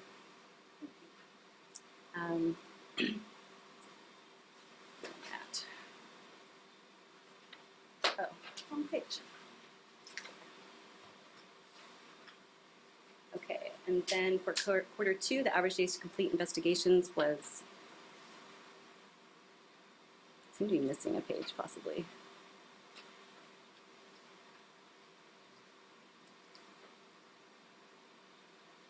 No, I'm not. Okay. So, quarter 2 took an average of 130 days to complete investigations overall, and of 37 investigations closed during quarter 2, 54% or 20 were closed within 90 days, 35% or 13 were closed between 91 days and 1 year, and 11% or 4 took longer than 1 year to close. Moving on to our disciplinary data. 2 cases were initiated during the first quarter, a 60% decrease over the prior year, and 1 final order went into effect compared to 3 the prior year's first quarter. We had 1 case initiated during the second quarter, the same as the prior year, and 3 final orders went into effect compared to 1 final order the previous second quarter. No citations have been issued during the first and second quarters of the current fiscal year. We had 1 probationer surrender their license during quarter 1, and during quarter 2, 1 probationer was added, and we had 1 successful completion of probation. At the end of quarter 2, we had 7 licensees on probation. And then we have the attachment D, which is the total statistics that cover both those quarters 1 and 2 compared to the prior year. So far we have a complaint intake increase of 22% compared to the prior year, with 72 complaints received compared to 59 the prior. Investigations increased 28%, 73 investigations assigned compared to 57 in the first 2 quarters. And the average days to complete investigations for both was 130 days, which was a 12% decrease from 147 days from the prior year. A total of 3 discipline cases initiated. That's a decrease of 50% from 6 cases initiated the same period prior. And the cases took an average of 1,155 days to complete, compared to 1,400 days for the same period for the prior fiscal year. So that's an 18% decrease. 4 final orders were issued, same as the prior year. No accusations were withdrawn, dismissed, or declined so far this fiscal year, and no citations have been issued. Any questions on any of those statistics? Okay. For the Attorney General case aging data, this is based on reports received directly from the Attorney General's office, so may not be 100% complete. But it does include information through January 16th, 2024. We currently have 11 plus active cases pending completion with the AG. Some cases may not show up yet on their report as they haven't fully accepted them or have sent them back for further investigation.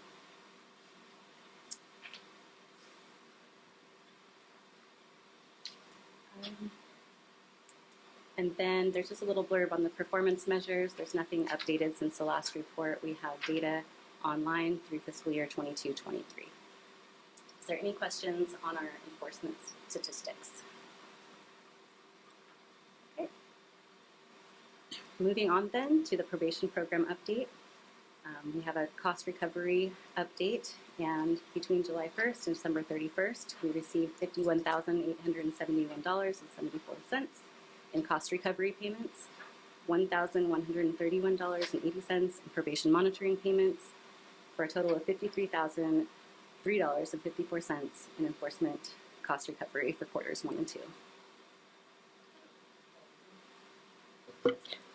For the recovery and recoupment, that automatically goes back into the enforcement line budget, correct? Yes. Are we expecting any more reimbursements coming up this next year? Yes. We are. Once cases close, depending on if they're probationers, public letters of reprimand, or a surrender or revocation. Usually a surrender or revocation, we're not going to get costs back unless they want to reapply at some point in the future. But for those probationers and public letters of reprimand, we're asking for full cost recovery now moving forward. Okay, thank you. Cases often run up to $20,000, sometimes more, so per case. Any questions on the probation program or cost recovery? I think what Ms. Elliott was getting at was, do we expect a lot more revenue to come in from that in the future years? Right? I wouldn't say it would be something particularly significant because we don't have a lot of discipline.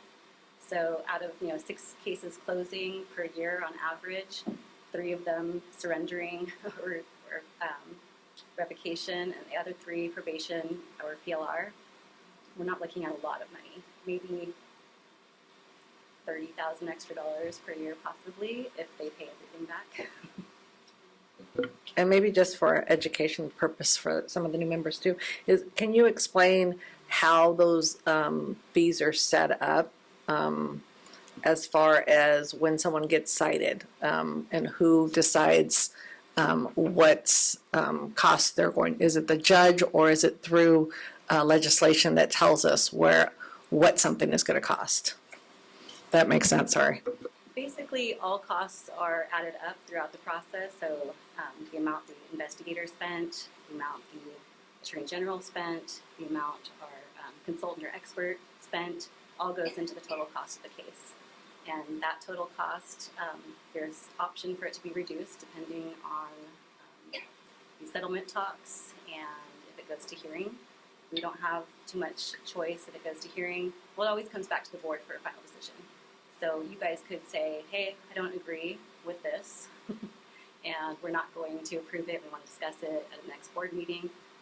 You can change some of the things on an order. So if ALJ says, hey, we're reducing costs down to $5,000, even though it's a $20,000 case, you guys have the opportunity to come back, discuss that, and change it. Anything else? Okay. Third is our consultant expert program update, and today we have one new consultant applicant, Dr. Benjamin Cullen, who meets the criteria, and his CV is attached for board review. And then you guys can vote on whether to accept his application. Board members, if you haven't already, if you could take a look at Dr. Cullen's application attached. like to make a motion to approve Dr. Cullen's application to be a consultant for the Podiatric Medical Board of California. Is there any public comment on that motion?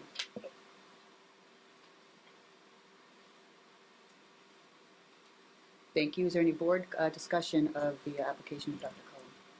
We just need a second. Oh, I'm sorry. Thank Second you. the motion. Thanks, you guys. Remember the public comment. Second. I appreciate you guys about that. As the motion has been seconded, is there any discussion on the application of Dr. Cullen to be a consultant? Hearing none, may I call for the vote then? Poor thing, we should let you tell it, huh? I should be sitting up here. Okay, so on the motion to approve Dr. Cohen as a consultant, take the vote. Dr. McAloon, I approve. Dr. Lee, I approve. Dr. Patel, I approve. Dr. Glazier, I approve. Ms. Trulio Elliott, Approve. Ms. Yu Chang. Motion passes. Thank you very much. Thank you. We're happy to have another consultant. Yes. That concludes my report. And if you have any other enforcement related questions, this time, Thank you very I'm much. around.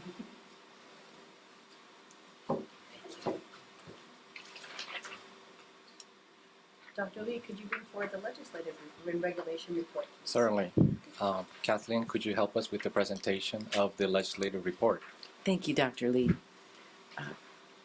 The committee met on January 30th, and we realized we really don't have too much legislation this year. Every year we've had some significant things that we've authored, and Brian has seen those through. And I just want to mention the most important, in case any of our licensees are listening, is AB 826, which passed last year, which has now removed the requirement for continuing competence. The financial savings on that alone would make up for this dues raise, I think. Am I correct? That's not a cheap thing to have to do. So that's one thing the board has tried to do to help, along with CPMA and Brian, to save people money and not to have to do unnecessary renewal requirements. So I just want to add, it's still the same as most other healthcare boards. It's 50 units, staying free from disciplinary action, and paying your fees. No more has to be done as of January 1st of this year.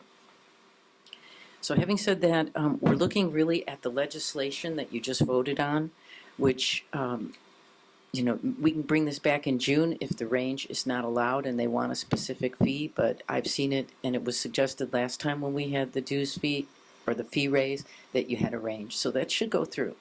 And if the board thinks that's what's required, I can't see any resistance, but you never know. But we have time. However, the date just closed for legislation to be introduced, and so many bills have things added and taken away. But this year, as far as anything else, we just are looking at that fee increase, nothing else. Any questions on legislation? Okay. So I will go then to the regulatory program. We are still looking at disciplinary guidelines. Bethany, Brian, and I are working on that, and we do have a proposed document that's rather large, and we will be making changes and updating it. But right now, the one that we have in place is working beautifully, but we do need to make that update. So we expect that to happen this year, maybe to be introduced and completed in '25. Other than that, I have nothing to update you on the regulatory section of the ledge report. Any questions? Thank you, Kathleen. Okay. Then I have a second committee.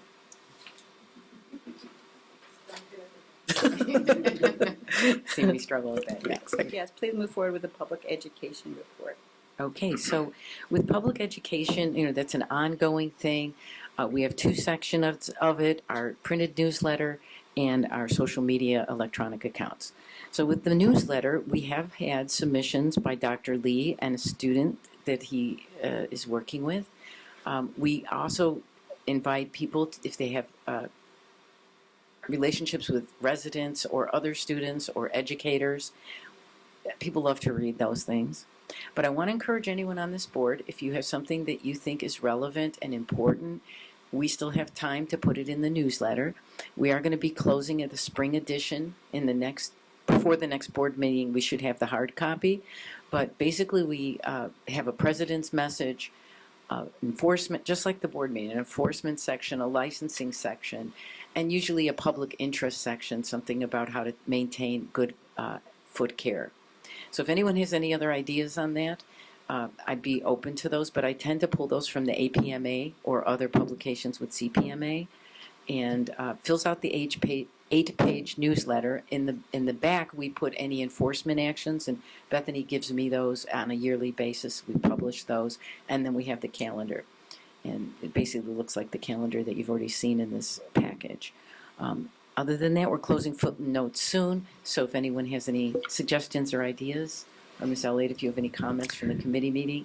Well, I do. After today's meeting regarding our fund balance, I think it would be, for this next newsletter, important to address the funds increase, but maybe also show them how they can be an advocate, since this does have to go to the legislators, of what they need to do. And again, just explaining what we did, what we voted on today, the reason for it, and then maybe having some kind of again, what that process looks like and what to be expecting in the next year or two.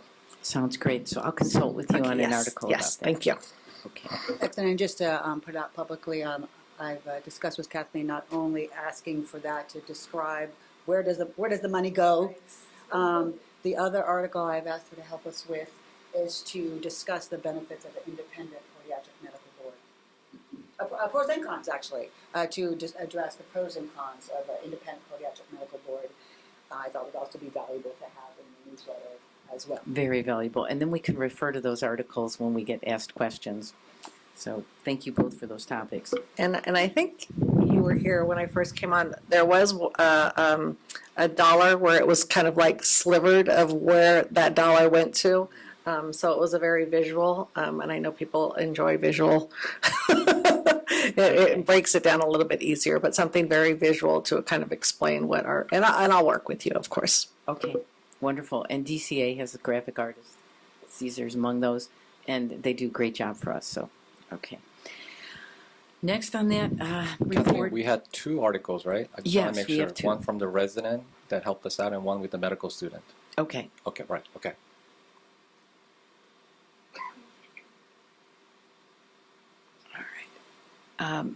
Next is social media. That's constantly being updated. We do have a lot of traffic, but mostly it's through our renewals and the application process. People get to our website, our licensees, through that, and then they see what's up there. So if anyone has any thoughts on how to improve it, there are some old pages. I keep telling people, please let me see them. I see them all the time, and then I send a request to update. But I mean, we have not done a full, and I don't think that we need to. The information up there is relevant, it's important, but it could be in some cases a little more current.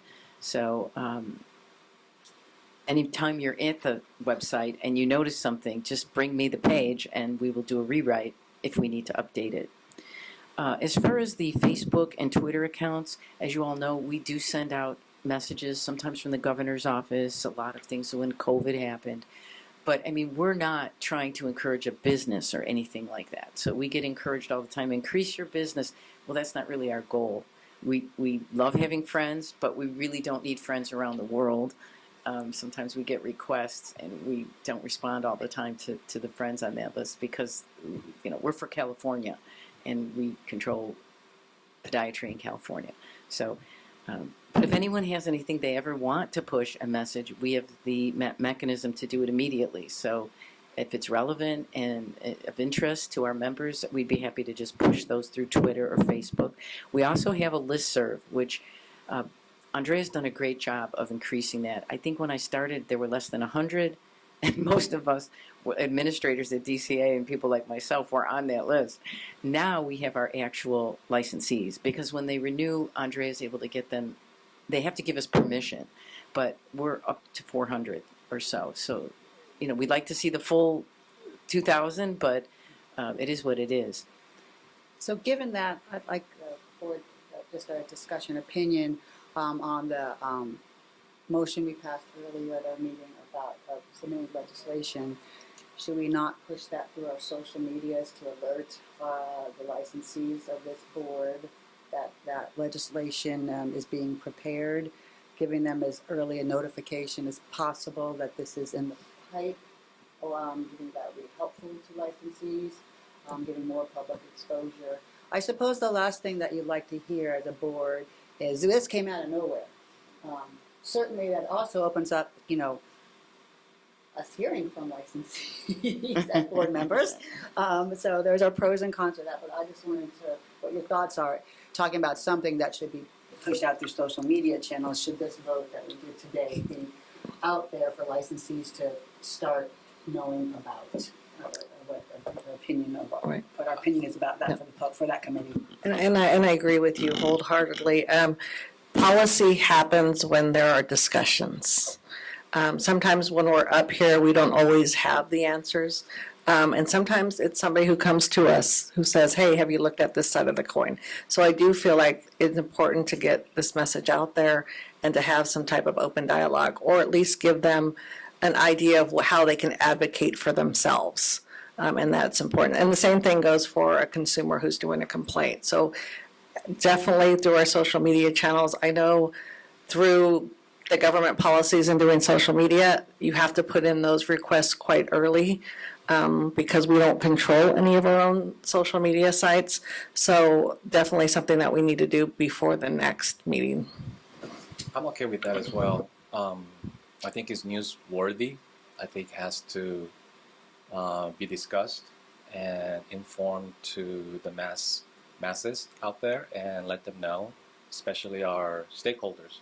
There are many of them, and hopefully in the process of it is okay with legal, unless there's any legal issue that we shouldn't discuss it right now. And we could certainly turf this to the committee. If it's the general idea that we should talk about this, then I propose we turf it to the PR committee to work those details through. I think it's fine. I would just say, just make sure in the social media, point them to where they can get relevant information in regards to what we discussed today. Okay. Because I think the information is going to open our eyes. All right. And I also want to give a special shout out, thank you to CPMA. When we have a message, we send it to them and they really get the message out. I don't know if they send emails or how they do it, they put it in their newsletter, but I really feel that that is the most effective form of communication we have directly with our licensees. Also, too, from a legal perspective, I don't have any issues sharing. This is a board action. The board it's more transparent to share with the public what the board did, so we communicate on social media. I will remind the board members, though, as you're out in the public talking individually with your constituents and members of the public, that the board is a collective, and so when you're talking as an individual, keep that in mind to think about how you as an individual are representing the board. Okay, so that concludes the public education report. Thank you. Thank you, Kathleen. So my understanding of the first items A, B, C, and D of the reports from the executive officer, that those are we're receiving those reports and no further actions are required. Is there any kind of vote to receive them, or is that just an administrative? There's one more report, though, from Right. Yeah, we have one more report. Yes, on the and then executive we can end. just But do I need to ask for public comment on A through D, or is, I'm fine asking for public comment at the end for Okay. the thing. Okay. If we do an individual vote, I always think it's best practice just to ask for public comment, but we can do public comment after item number F. great. Thank you. Okay, so we're moving to the executive management report. And Michelle, do you have fantastic. Very funny. Right. Oh, if only everything I thought I had just magically appeared before me. Okay. We can wish. Thank you. She did. So I will go ahead for the executive report, give a brief overview of our training and travel process. I'll start with attachment A, the board member required training. So I'll just do a brief overview. The first one is going to be an oath. This is what you complete when you first are entered as a board member. It has to be completed within 30 days of your appointment. And then after that, you only have to complete it again upon reappointment. After that is board member orientation. This happens once a year. And you only have to take it once when you're appointed and then again for a reappointment. It flip-flops between online and in-person, so it depends on what DCA is offering at that time. After that is going to be the 700 form. There are a few breakdowns. The Form 700 for assuming office must be filed within 30 days of appointment. Once you are serving as a board member, you must complete the Form 700 annual statement, and that must be filed every year at April 1st. I'd like to note at this time, everybody is caught up and in compliance with training, but the 700 form is going to be completed by everybody by April 1st. We can do that online through NetFile. We reach out to our 700 form coordinator, and she provides you your login and any assistance that you need getting in there. After that, we have the sexual harassment prevention policy. This policy must be completed within 6 months of appointment and then repeated every 2 years. You could do this online at your learning management system. It is just a form, a policy for the training that you sign. And it accompanies the sexual harassment prevention supervisory training. That is a bit long, 2 hours, and it goes along with the policy that it must be completed within 6 months of appointment and then repeated every 2 years. Next is ethics training. That is also 2 hours online and must be completed within 6 months of appointment and then repeated every 2 years. We have a new training, and this is information security awareness training. It is required for all board members that have a DCA email, which all of you guys have. So it is required. That is completed every 2 years as well, and you can do it on your learning management system. And the last piece is the defensive driver training. That's 2.5 hours, and it must be completed every 4 years. It is required for any board members who drive a vehicle on official state business. So, for example, any members that drove here today, you need that form completed. The only other additional notes I'd like to add is that once you complete all these trainings, your certificate is saved in the learning management system. I know sometimes there are technical difficulties and this and that, so we prefer that you always send us a hard copy of that certificate so that we can have it for our records. Every odd number year is a mandatory DCA training year. So even though you may have completed these trainings in 2023 or 2024, and it's repeated every 2 years, we are coming up on 2025, so all these trainings will be required because it is a DCA mandatory training year. And then I am always here to help you, and then we also have OIS for anything. Does anybody have any questions regarding training? Nope. Okay. Then we will move on to attachment B, which is going to be your travel guide. These are for travel expense claims. So when you are doing any state business, whether it be the board meetings, trainings, conferences, you would complete a travel expense claim and then submit it to us, and then from there we would complete it and forward it to our travel unit. Typically these payments should be issued within 2 to 4 weeks. We have had a bit of delays with the travel unit and their new processes, so if anything comes up, just reach out to me and I'll be your main point of contact. And then below it spells out all the per diems that are included for your travel expense claims. These include incidentals, meals, lodging, and mileage. Please note all of these have a maximum amount that we are able to reimburse. Anything over that amount will be the board member's responsibility. And then transportation includes airfare, rental cars, Uber, Lyft, and taxi. For any airfare, you can reserve that yourself on Concur. We prefer that you can reach out to me and I can assist you, but you're more than welcome to do it yourself as well. And then any other transportation that includes Ubers, Lyfts, taxis, you're more than welcome to use. Just keep all your receipts. And then below is Concur, how you can log on and any assistance that you need with that. So for today, most of you took a flight, so that is already done. It's done through Concur. Anything that you accrued outside of that, whether it be driving, mileage, gas, taxis, anything like that, you would keep all the receipts for and provide them to me, and then I can help you guys fill out a travel expense claim. Any questions?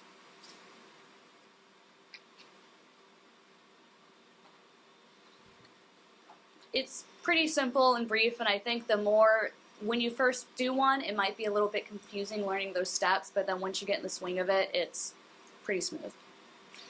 Yeah, so I had Michelle bring this up because it's been, 4 years since we have traveled and been in person. So yeah, keep track of all your receipts, make copies if you want to, and send them to Michelle, especially things like airport parking. Your car's there and all of a sudden it's, I don't know, $80 or something like that. If you don't have that receipt, we can't reimburse you. So. That is the biggest piece, is receipts, receipts, receipts. And that's Michelle's very first presentation on camera. Well done. No pressure. Okay, thank you for your time. Brian, as our executive officer, do you have any other informational or reports to present to us today? I do not.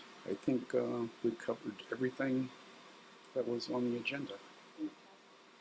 Is there any public comment on the reports we received today from the executive officer's office?